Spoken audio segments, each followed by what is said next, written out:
Shalom, berjumpa kembali dalam renungan singkat firman Tuhan.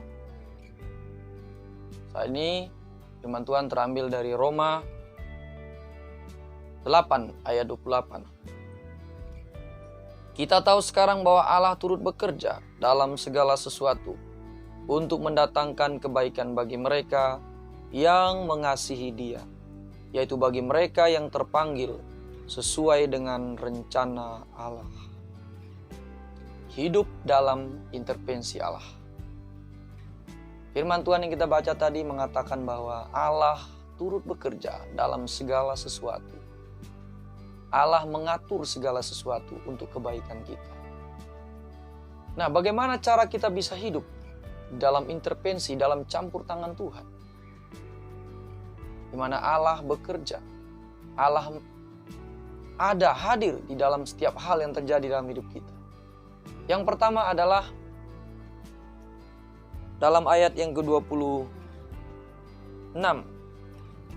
dan 27. Demikian juga Roh membantu kita dalam kelemahan kita, sebab kita tidak tahu bagaimana sebenarnya harus berdoa. Tetapi Roh sendiri berdoa untuk kita kepada Allah dengan keluhan-keluhan yang tidak terucapkan. Dan Allah yang menyelidiki hati nurani mengetahui maksud Roh itu, yaitu bahwa ia sesuai dengan kehendak Allah berdoa untuk orang-orang kudus. Yang pertama, kita harus hidup di dalam doa.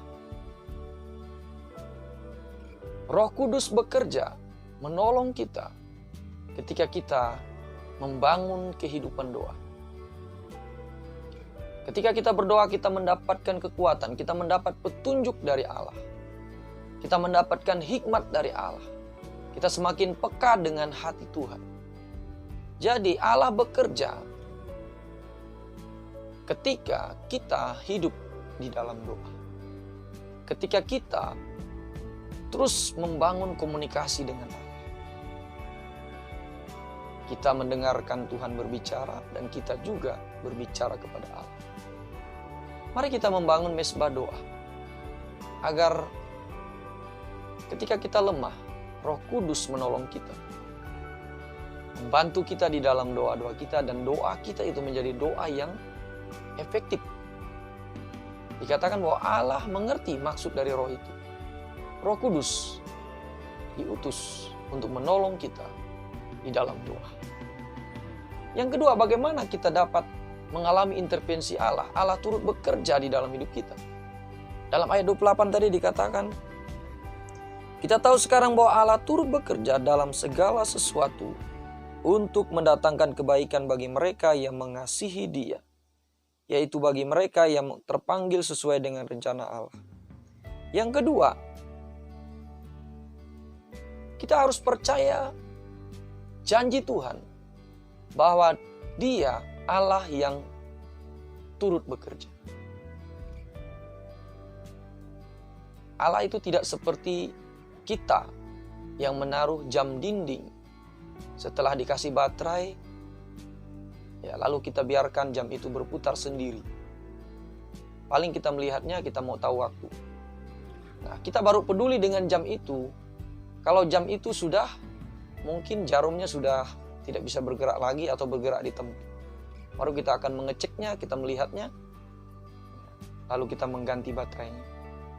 Allah tidak seperti itu.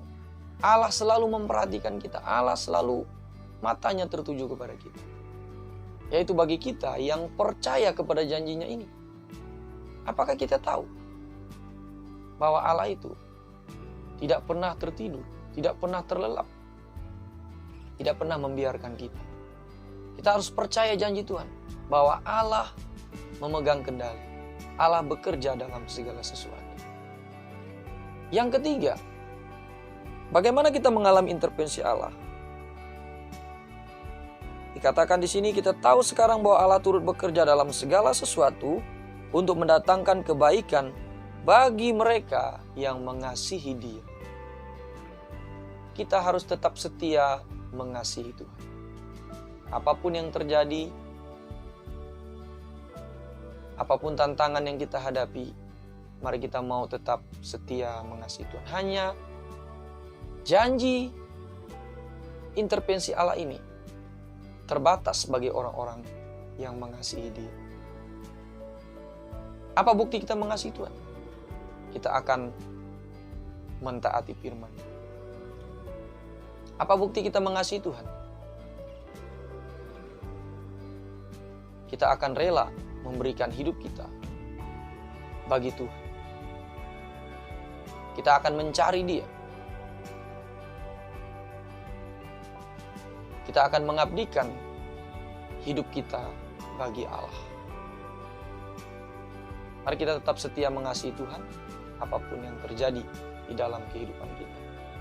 Dan yang terakhir, bagaimana kita mengalami intervensi Allah? Yaitu, kita hidup di dalam rencananya Tuhan. Tadi dikatakan, yaitu bagi mereka yang terpanggil sesuai dengan rencana Allah.